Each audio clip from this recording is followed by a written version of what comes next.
The genesis of our club was a relatively low-key affair. In the 1870s, a new development was springing up in the swampy land to the south of the Yarra River.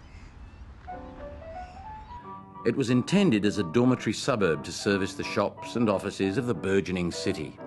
And as the population swelled, a proliferation of local football clubs also sprung up. Among them was one called South Melbourne. But it would take amalgamation with nearby Albert Park for an iconic part of the Swans' heritage to fall into place. In exchange for maintaining our name, we agreed to adopt the other's colours. So for the first time, we played in red and white. The club was an almost instant success in the local competition, the Victorian Football Association. We took the premiership in 1881, again in 85, and under the inspired captaincy of Henry Sonny Elms, backed up by established champions like veteran centremen Bill Windley and Peter Burns, won 3 in a row from 89 to 91. It didn't go unnoticed, and it was no real surprise when we were asked to be part of the fledgling breakaway group, the elite VFL. This elevation wasn't exactly welcomed from all quarters. The tough, older, industrial suburbs to the north took particular exception to this bunch of newcomers. Battle was joined. Some seemed to take the challenge more personally than others. Star recruit Bill Gent's on-field misdemeanours led to him being outed for 20 weeks, including the entire 1905 season. Clearly a man with some anger management issues. The next year he was banned for life. But for the rest of the team, things were starting to look up. Bolstered by the likes of star backman Bill Thomas and forward Len Mother Mortimer, we outsiders continued to claw our way up the ladder. And then, in 1909, it all finally paid off. In a tight match, the Southerners, as we were then known, beat Carlton by 2 points and earned our first ever VFL Premiership flag, with Vic Belcher starring and captained by Herb Howson.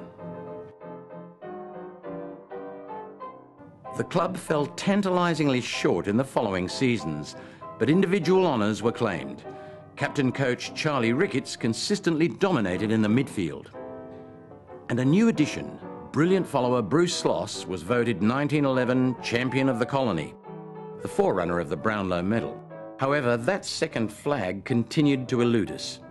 We again made the grand final in 1914, only to go down to Carlton by 6 points.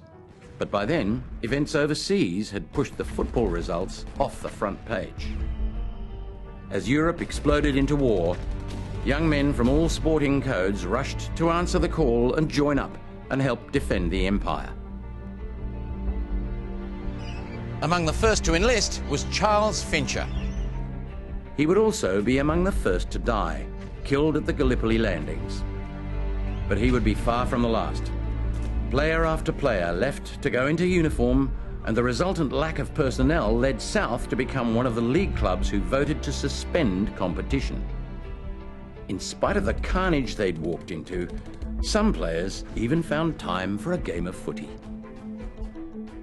Ex-champion of the colony Bruce Sloss led a 3rd Division team against the Australian training units in an exhibition match played in London with the Prince of Wales among the crowd. 10 weeks later, he was killed in action at Armentières.